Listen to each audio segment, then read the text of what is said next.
Hello, it's Wednesday at Celt Day.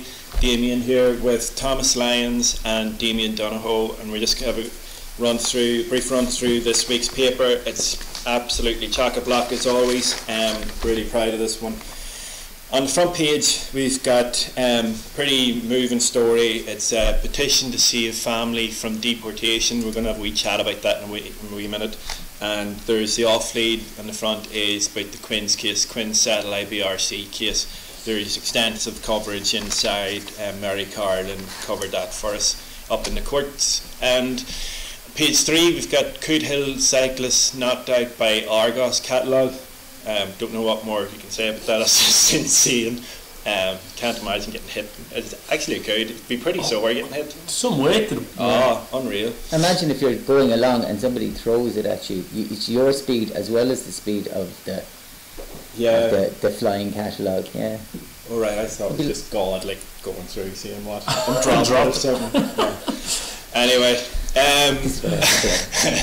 And on page 8, I think, there's a fabulous story about Adam Clarkin, who he's only a toddler when he had an operation 10 years ago for a very serious condition. He was over in Boston Hospital, and 10 years on to the day of this operation, the community came out and had a fun run in Shercock, and all the money proceeds from that went to two children's charities. So it's a lovely story, because we've had so many horrible stories of health lately, and it's great to see a wee kid doing so well 10 years on. The surgery was a complete success, so well done to the Clarkin family for giving a wee bit back to the community.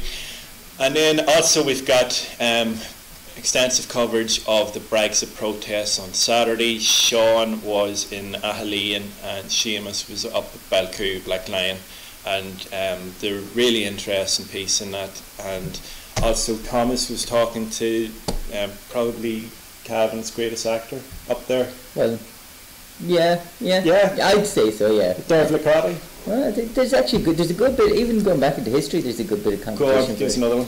Don't put me on the spot, you know how bad man Okay, Thomas doesn't know any other kid. If I Google, I would tell you. Okay, and also inside we have this fabulous wedding supplement, which was done by our colleagues, and it makes for good reading. There's some family interest in this too, in this entertainment. Yeah, Bridezilla. Bridezilla, yeah. My brother Kevin. Yeah. He's the bride. Well, here and in sport, we've got Damon's going to chat about sport in a wee while, but we've got a full ACFL coverage. That was the first week, and I think Mullahorn, didn't they get a surprise defeat? They were defeated. Yeah, okay. And Cavan Gales were walloped, so we'll get into that. But it was a draw. Oh, was it?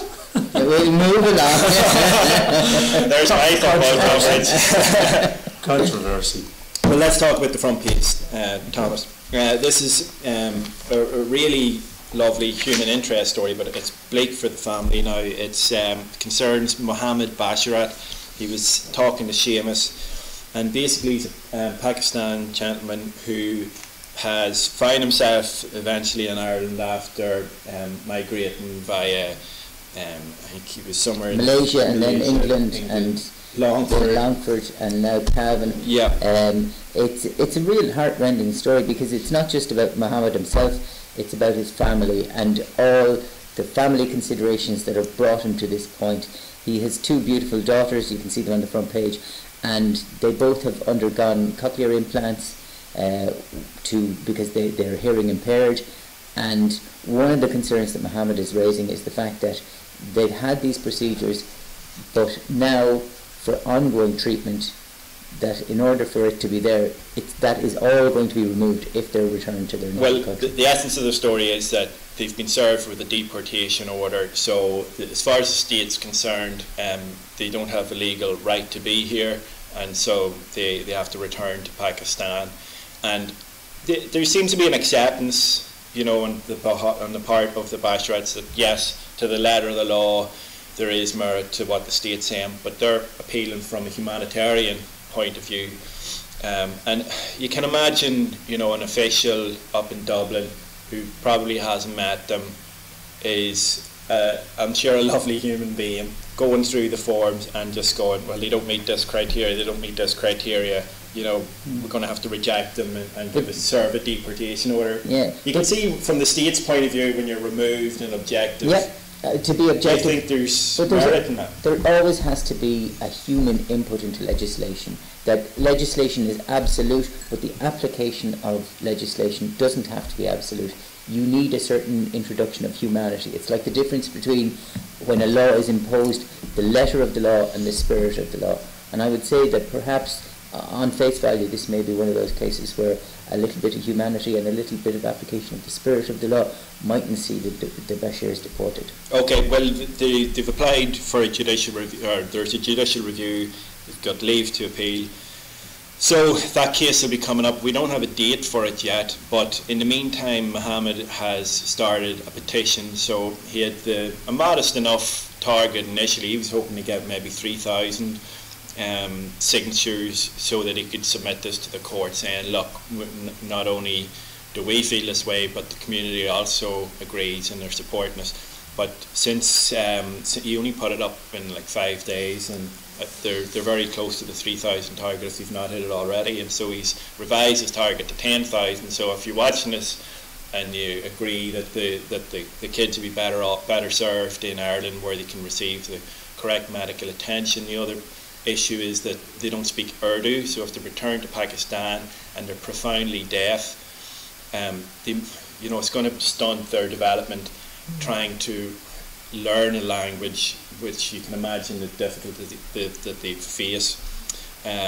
It's just going to stunt their progress. So, were the children born in Ireland? These two children weren't. They were born in England, I believe, yeah. But they have a 3-year-old brother who is born in Ireland. Okay, so he's an Irish citizen. He's an Irish citizen. But yet they'll deport the rest of the family? Yeah. Yeah, I don't know if doesn't sound right.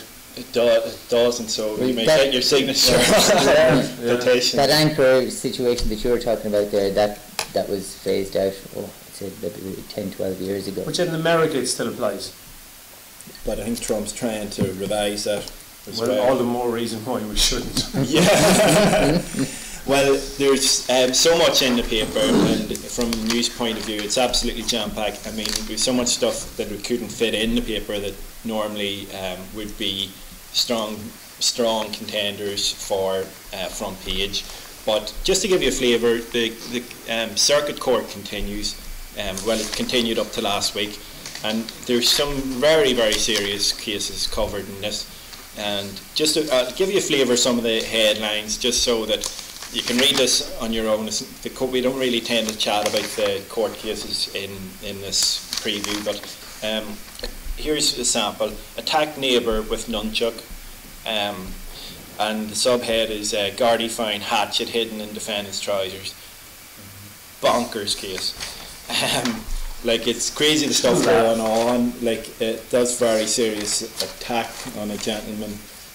The Gardaí who came across it described the scene. It was something like a Bruce Willis film, like these two lads lying on the ground covered in blood. That's what the Gardaí came across. Another court case, victim tied up, beaten, stripped and dumped.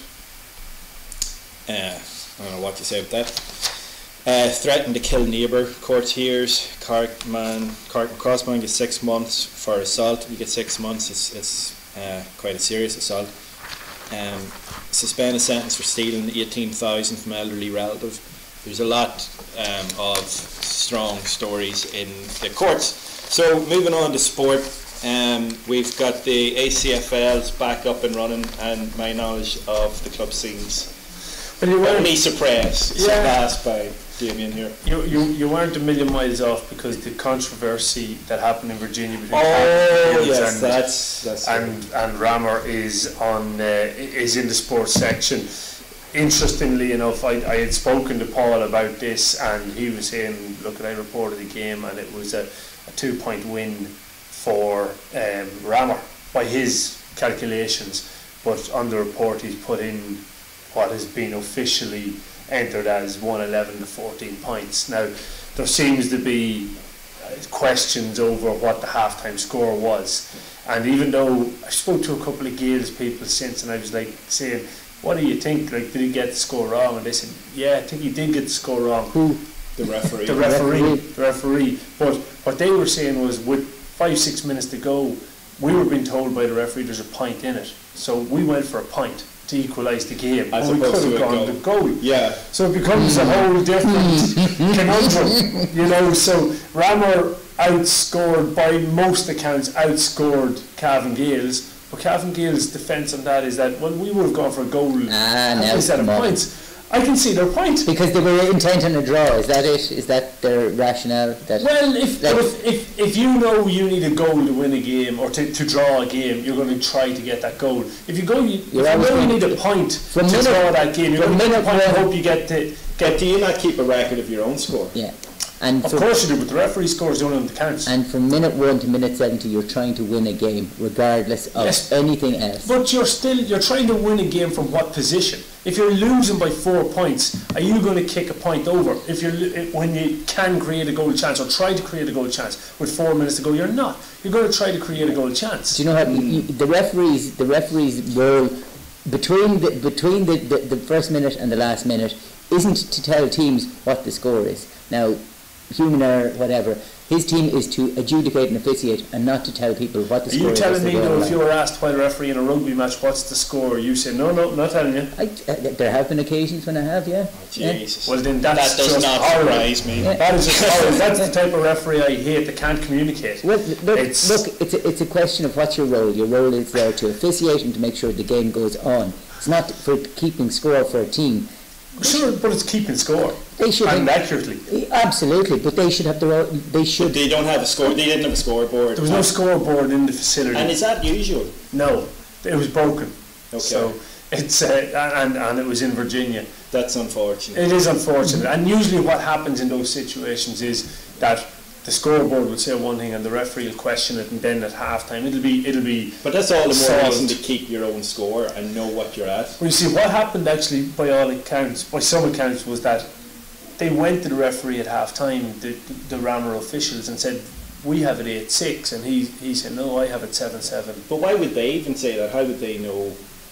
Because a player will ask coming off the field, "What's the score, ref?" at half time. Okay. And he says 7-7. They go into the dressing rooms, no, it's 8-6. Okay. And then a debate starts. So at the start of the second half, Paul Fitzpatrick, who was reporting on the game, had people coming up to him, "Well, what do you have to score?" Yeah. And he was saying 8-6. Yeah. So Paul's the point of reference. Yeah. Paul's the troublemaker. I mean, like, I think so. But it's absolute madness. That's also, it was Ronan Clark's first game as Cavan Gales manager. Was there any noticeable change in? I didn't get reading the full report, and any reports coming out from it all focused on counting. Okay. So it was. I didn't hear much, to be honest. Any big other important results from the match from the week? No, 13 match reports across the All County Football League. So what are you're short? Maybe 7. I think there's 7 games maybe not covered. So an extensive amount of games covered, in fairness. And you have then the addition of, I suppose, the big news on the soccer front was Ballymallard making their very first ever cup final. And they were helped by Sean McAvoy, 16-year-old from Virginia, who's playing wing back, would it be? And then Ryan O'Reilly, a full back. See, my terminology is just terrible. And Ryan O'Reilly is at centre back for them. Where's Ryan from? He's from Crushallow. And the manager, Harry McConkey, I caught up with him. So there's a wee bit in it this week. There's more coming next week. We caught up with Ryan O'Reilly for next week. So, but a massive achievement. Like it is semi-professional standard. So the lads are getting a few pounds for playing, and it's a huge achievement. Considered earlier on in the season they went 11 games without a victory, 9 straight defeats, followed after 2 draws, and they've turned it around now to have a brilliant second half of the season. So Chris McCann played for them as well for a while. Chris Curran, yes. And he went on to Cliftonville. But you know, there is so much soccer talent in Cavan. It would be fantastic if we could just have a team in Cavan playing in the wouldn't it? Yeah, it would. It'd be brilliant to get on a Friday night, just to head down. But you look at Ballinamallow, and I don't know the area, but listen to small town, like 1,400 of a population. That's all that's there. But it's really essentially the only club in Fermanagh. Yeah. So it's a county. So it's a county club. Yeah. Essentially. But even talking to Harry McCunkie, an absolute gentleman, and he was on his way into St Michael's school to teach. Yeah. So he was telling me that great buzz around Fermanagh between Gaelic football and St Michael's winning the Hogan Cup semi-final, and then on into Ballinamallow doing well. So and now we've the Hogan Cup final, and we've got Dara McBrien playing for St Michael's instead of Ballinamallow. And apart from Ballinamallow aren't pleased. Oh, he would have been playing for Ballinamallow. Yep. So, but big match coming up for St Michael's too. Yeah. Then we have what else we've got? St Pat's in the basketball. Picking up wins in the first and second year regional titles, so congratulations to them. And then the Young Eagles basketball doing well. Ladies rugby as well, wins at under, I think, 15, 14s and 13s, so a huge amount of sport covered in this week's paper. Brilliant. So I'll be covering sports this week, so you can expect a lot less great sports next week. No, only joking. Damien's going to have me out, so it'll be good. Okay, so here, thanks very much for joining us, and we'll see you again next week.